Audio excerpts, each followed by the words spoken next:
Les nouvelles avec Jean-Albert Maire. Madame, Monsieur, bonjour. En Nouvelle-Écosse, le chef du Parti conservateur presse le gouvernement libéral de corriger rapidement le tir concernant l'abandon, jugé inconstitutionnel, des circonscriptions acadiennes protégées. Jamie Bailey demande à Stephen McNeil de convoquer l'Assemblée et de créer un comité indépendant de révision des limites des circonscriptions pour réparer, avant les prochaines élections, le tort fait par l'ex-gouvernement NPD de Darrell Dexter. Le député conservateur acadien d'Argyle Barrington, Chris d'Entremont, déplore aussi la lenteur des libéraux. Ils ne comprennent pas la communauté acadienne. Je ne comprends pas le ministre Sanson. C'est quelqu'un qui vient d'une région acadienne. Il comprend ça assez bien. Donc, je ne comprends pas pourquoi le gouvernement traîne si temps. C'est cette filière. Vous avez maintenant une circonscription qui est différente, il y a plus d'anglophones qu'avant. Pensez-vous que c'est dur de vendre aux anglophones le fait de retourner à une circonscription acadienne protégée? Je pense pas, parce que la région de Shelburne, c'était la seule comté qui était coupée en deux. Donc, ils n'ont pas leur propre député. Donc, je demande souvent d'avoir leur propre circonscription. Donc, non effet, quand on travaille avec les Acadiens, puis si on met ces circonscriptions ensemble, que ça va affecter les autres circonscriptions en même temps. Donc, ce que vous me dites, c'est que ce que le gouvernement Dexter a fait, ça nuit à la fois aux francophones et à plusieurs anglophones. À plusieurs anglophones aussi. C'était Chris d'Entremont. De son côté, le ministre des Affaires acadiennes, Michel Sanson, dit que les discussions avec la FAN doivent rester confidentielles pour le moment.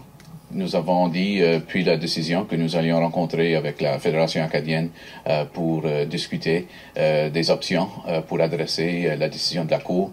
C'est la Fédération acadienne qui a soumis la demande à la Cour. Alors, je pense que c'est l'approche appropriée d'avoir les discussions avec eux. Et puis, une fois que ces discussions-là sont terminées, là, ce sera au point qu'on pourra être dans une position de partager les résultats.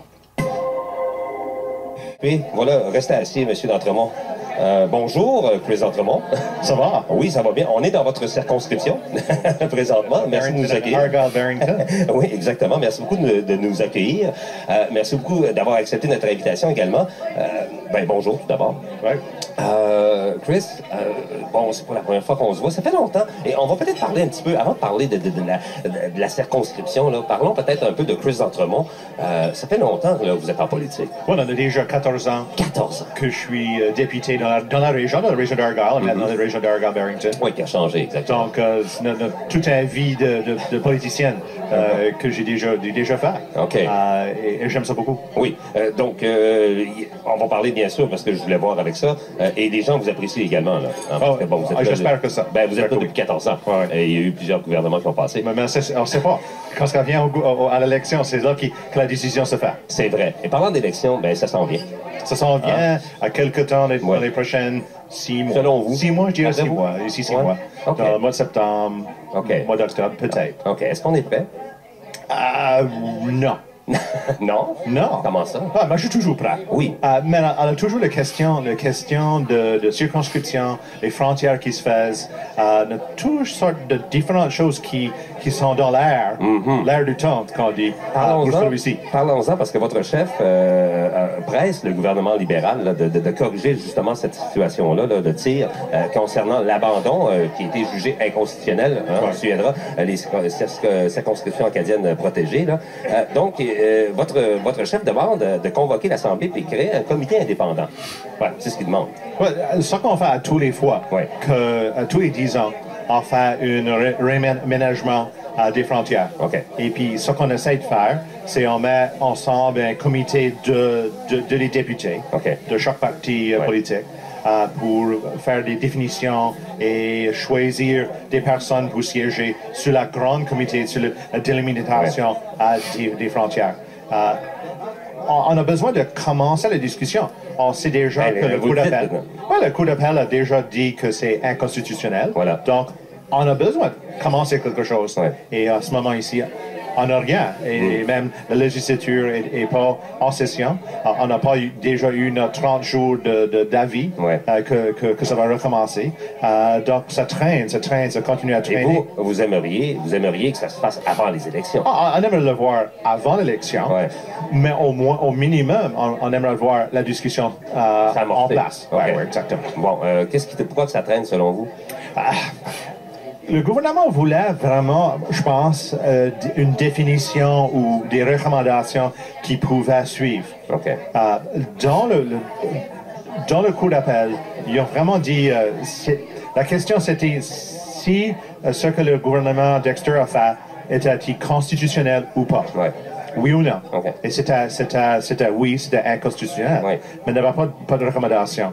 Donc, je pense que le gouvernement veut aller de nouveau au tribunal et leur demander la question ou leur poser un autre question. Avez-vous des recommandations? Avez-vous des recommandations? Donc, ils ne voudraient pas prendre la responsabilité. Oui, exactement. Okay. Et puis à ce point-là, c'est pas le gouvernement qui a fait la décision de changer les frontières de nouveau. C'était quelque chose que les tribunaux ont fait. Okay. Donc, c'est une petite de trouble que le gouvernement se trouve dedans. Mais en même temps, la FAN, qui est le porte-parole des Acadiens dans ce projet ici, même à eux, ils sont dans la difficulté de vraiment voir qu'est-ce que les francs recommandations. Ouais. Et puis vraiment visant ici à 10 ans une perte de population dans nos régions acadiennes. Qu'est-ce que ça va sembler dans 10 ans? Qu'est-ce que ça va sembler dans 15 ans? Peut-être qu'ils veulent vraiment regarder plus dans le loin. Mais on a quelque chose qu'on a besoin de faire dans le court terme et dans quelque chose qu'il faut qu'on fasse dans le long terme. Est-ce que ça pourrait leur nuire? Est-ce que ça peut nuire ou aider le fait de ne pas changer avant les élections? Moi, je dirais que ça aide. Ça aide qui? Ça aide le gouvernement parce qu'ils ont déjà fait beaucoup de travail d'avoir des candidats, donc des nominations sont déjà faites. Elections Nova Scotia a déjà fait tout leur travail, donc tous les papiers sont déjà faits, tous les cartes sont déjà faits. Donc, il y a un grand travail qui se fait après que le comité fait leur décision. Donc, moi, je pense qu'ils sont mieux de ne pas avoir des changements que c'est de les avoir. Mais quand c'est quelque chose d'inconstitutionnel, c'est quelque chose qu'il faut qu'on fasse du travail maintenant.